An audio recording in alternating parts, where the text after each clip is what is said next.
Hola, hola everyone. Hope you're doing well today.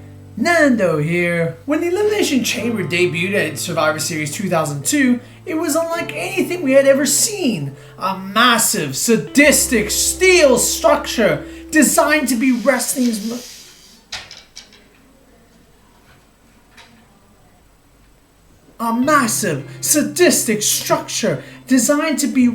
most painful, inducing stipulation. The chain walls, the bulletproof plexiglass pods that are totally just not plastic, allegedly, and the unforgiven steel crates outside the ring. Everything about this match screamed danger and being destructive to any wrestler who competes because their bodies go through that much hell. It was a war zone where legends were made and careers were shortened. But somewhere along the way, the chamber just lost its edge. What once was a brutal spectacle turned into a, oh yeah, Elimination Chamber's next.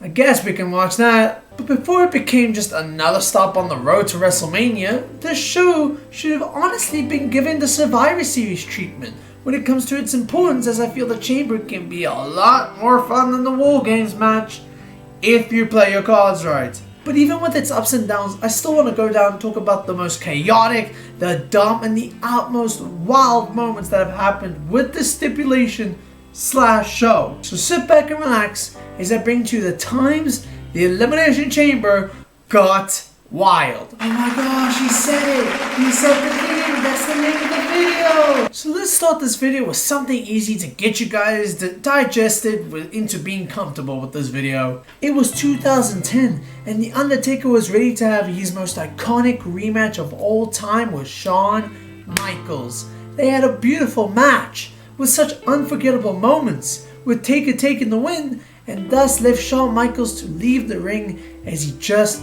finished his last ever match. But what about his match in Saudi? His last ever match. But with a perfect ending, closing out a perfect chapter to a story, one must just sit back and remember, hey, this match wouldn't have happened had Undertaker not been almost burnt alive on live pay-per-view. Yes, ladies and gentlemen, you should have seen this coming.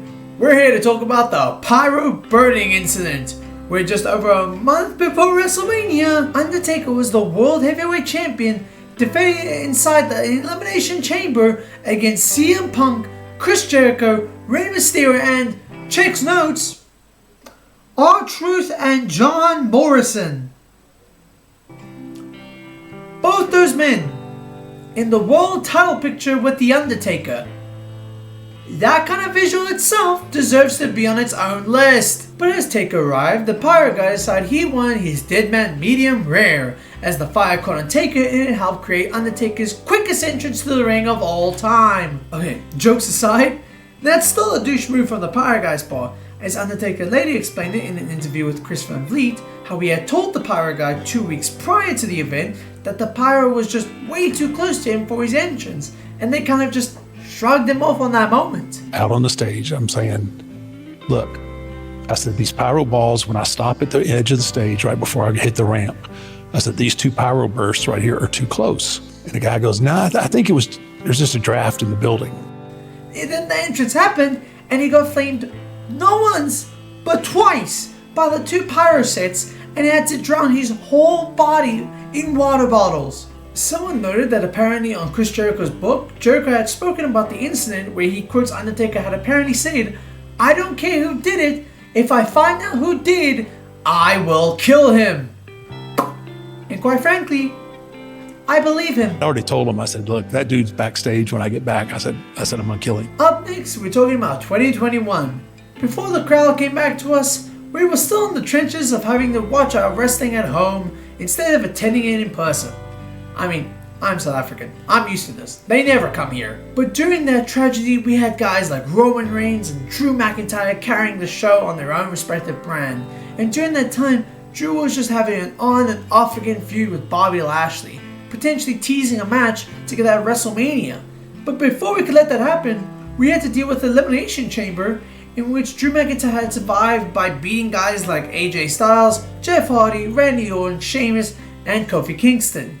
And yet after going through half an hour of that, Drew was then rewarded to be cashed in on by The Miz. Yes, you heard that right. Miz, the same man who had beaten previous Money in the Bank owner Otis. Yes, Otis was indeed Mr. Money in the Bank at one point, and to the point where he had turned his briefcase into a lunchbox, which honestly, that idea kind of cooks as a merch idea, I can't lie. The Miz then originally had lost his Money in the Bank cash-in when he tried to cash in on Drew during his TLC match with AJ Styles, but then was later given back on Raw, as John Morrison was the one who had initiated the cash-in, not The Miz. Which, I can't believe we're doing a loophole just so we can have The Miz become Mr. Money in the Bank. But yet, here we are. Miz cashes in, wins the title, and this was apparently done because they wanted Drew off the belt, but didn't want Bobby to take it off him yet, as they wanted to wait for WrestleMania. To which you would think that this would mean that this is their plan to have Bobby become the world champion and Drew would win his first world champion in front of a live crowd for once, but then that just didn't happen. Bobby just beat Miz to become the world champion, then beat Drew later on at WrestleMania. So like, what was even the point of the cash-in? I don't know why. It was probably just a throwaway as they had no idea on how to use it, as there was going to be no chance in hell that anyone was going to have a successful cash-in against Roman frickin' Reigns. We now go from pointless title changes to potential title changes that would have been absolutely hilarious to watch on live TV. Because can you remember the time when WWE was booking Santino Marella to almost win the Royal Rumble and Elimination Chamber? What was this company smoking? It was the 2011 40-man Royal Rumble. And before I could continue this, what were WWE thinking about extending a Royal Rumble number from 30 to 40? Like a Rumble match is already long enough for us. When have you ever seen a fan big for it to be 40 wrestlers to be put in a Rumble? Exactly, because you haven't. My best guess as to why that happened was that they were trying to get both the Nexus and the Core to be in the Rumble without them taking a huge chunk of the whole match. Which can make sense given they were beefing at the start of the match and then they just never crossed paths again. Classic old WWE. But it's within that Rumble, it's iconic for the fact that Santino would have had his moment to shine, giving Alberto Del Rio the Cobra and making people believe, wait, could Santino actually do it? And people's adrenaline was hitting so hard that the crowd was actually begging for Santino to win. Either because that win would be so hilarious in concept, or because like everyone else, and like me, we all think Del Rio is a piece of garbage. But sadly, Del Rio got the win. And then Santino, for some reason the year after, was booked to be in the Elimination Chamber for the World Heavyweight Champion. If you want any more proof that the 2010s was just John Cena being the only push star in the company, this graphic is your proof. And it all concluded with Bryan and Santino being the final two men, and Santino managing to hit a Cobra on Bryan, and for a split second he had the crowd in the palm of his hand, believing that he could win this because hilariously the Cobra has never been kicked out before. Yes, that is a real fact.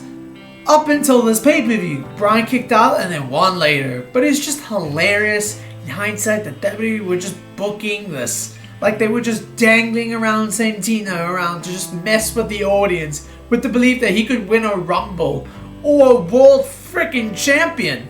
Also, shout out Santino. People give all the comedy credit in WWE to R-Truth, to which he deserves, but Santino was just a different spark to him, you know? He just had it. He just had it. Like nobody's comedy was like him, you know? You have a big mouth, John Cena, and there's nothing I would like more for Christmas than a chance to shot it. Up next, well, literally the entirety of ECW's December to Dismember pay-per-view.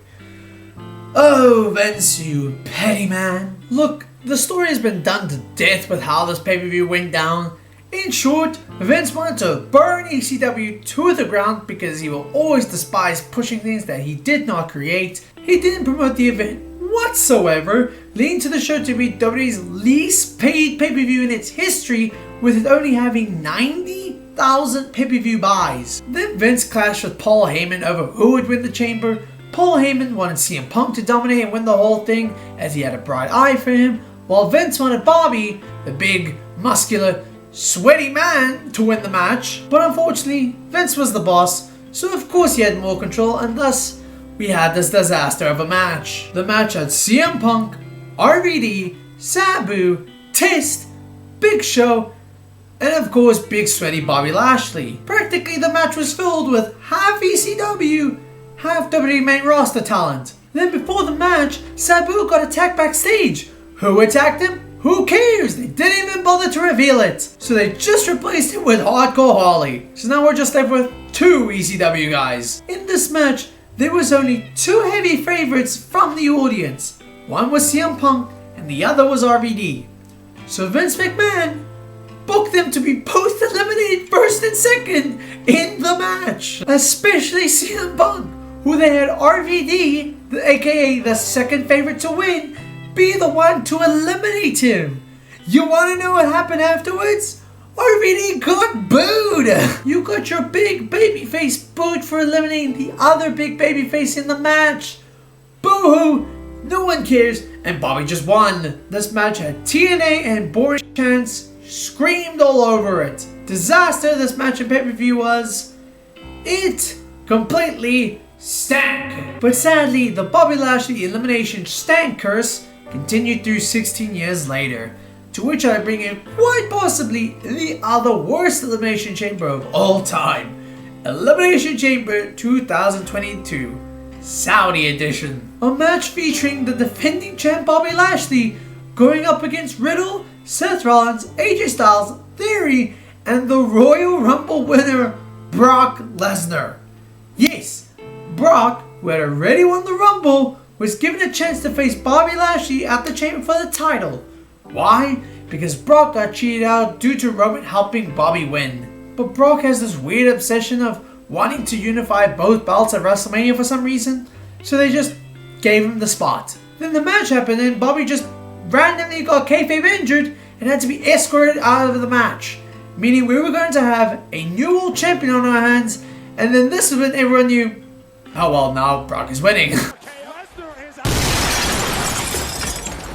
Real glass! Apparently this match was supposed to go way longer as there were more spots prepared, but then Brock was like, screw it, we ball, and then just tore the pot up with his chicken legs and literally squashed everyone in sight with one F5. They literally did a whole speed run for an Elimination Chamber because Brock was that impatient to let the match go on. While this match stank, it all led to the title unification between Brock and Roman, to which Roman won, and apparently the reason this was made was because both Raw and SmackDown's network wanted Roman to show up for both of their shows, so having both world champions was the excuse to let him do it. But before that could happen, Roman had signed a new contract with WWE and had negotiated to have a more part-time deal, due to the fact that WWE could still do well financially even without him. And in that primal reason was the fact that WrestleMania Night 1 did more tickets sold than Night 2 did. And then the deal was made, meaning he just won both titles and just dipped anyway. He got both world champions, he got the bag and the vacation. What an insane finesse! Props to you, Roman. Touche. And that's all I got for you today. What are some wild Elimination Chamber moments that you can remember? Comment them below. Obviously I left a lot out, but if there's a demand for part 2, then I'll make sure to make one when the time comes. Here are all my socials. Remember, I also have a second channel that covers a wide range of topics, just basically what this channel is, but excluding the wrestling. So if you're into that, go check it out. Leave a like, comment and subscribe. See you next time. Woo! Booby bye bye. Bye bye.